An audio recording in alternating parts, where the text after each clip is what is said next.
This is the BN-Link 8 outlet surge protected power strip with timer. The thing I'm excited about with this thing is for Christmas lights. So we've got one side that's always on, one side that's switched. You could either have it just on all the time, all 8, or these ones you can't really affect, those stay on. But this side you could have go on and off with the timer. So I'll open that up and show you how that works. There is a long set of instructions right here. And on this side has the features, load indicator, blah, blah, blah. A great thing about this is it's got 48 on and off programs per day. So it's in 15 minutes. So you can have a 15-minute, you can have an off and on, off and on. It does one setting every 15 minutes, so you can either turn it off for the 15 minutes or turn it on. And get this open. Here is the main unit here, and there is that switch. And that feels a little janky, but it does its job. Now, the way this works, you were supposed to set this, say it's 6 p.m., right? Turn this to 6 p.m. When you plug it in, it starts to rotate with the time. Press on, say at 7 p.m. You want that to come on. So, see if I can get it there. Right at 7, you push them on. And see this little tab inside here?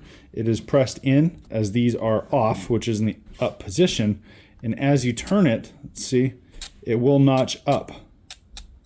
See how it popped up there? It makes contact and then turns this side on. And if you only wanted them on for half an hour, say, then it would pop back down right there. So that is the off position. Set everything you want ahead of time and then turn it to the correct time. Pretty simple device. You can hang it on the wall. It's got that part here and then right here, but that cuts into one of the labels, which I don't think is very good. Let's see how well it works. The cord on this thing is 4 feet, which does seem like a lot, but can be abysmally short, just depending on where you're trying to put it. The T slide down is for timer. As you can tell, it is off right there. And nothing going here. If I pop that up, it turns it on. The switch doesn't matter. It is always on no matter what. So you can use it as a standard 8. But if you're buying this, I highly doubt that's what you're buying this for. We switch it down to T, down to the timer bit, and let's push some down.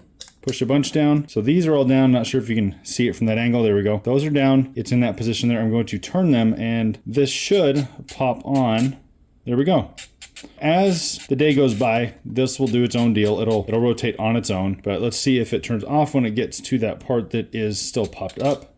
And there you go. As you saw, that popped in, and this thing seems to work fairly well. Let's see if it can do the 15-minute intervals. Tedious to do with the fingers. I've got that set on, off, on, off, on, off, on, off.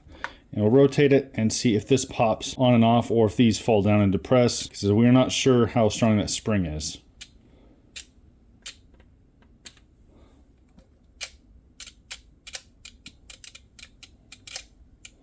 That appears to be holding. These aren't pushing themselves back in and turning off with the pressure of that springy part back there. This thing works surprisingly a lot better than I thought it would. And the model for this, if you're interested, is right there.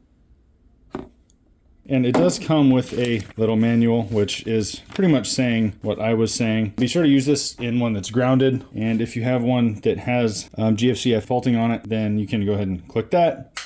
Outlet down there, done, turned off. If you're just buying this as a surge protector, I would not advise that because there are much cheaper ones on the market. If you're buying this for the timer, then I would recommend this. I guess time will tell, but as far as me messing around with it, it does seem to work pretty well. It does seem burly. The only part I don't really care for is the switch here, but the switch does work. It just feels kind of crappy. It does work as described. Right now, I'm going to give this a 9 out of 10. This is a great option if you are trying to do Christmas lights that you want to turn off and on. Thanks for watching. I hope this helped you make a decision if you are thinking about buying one of these.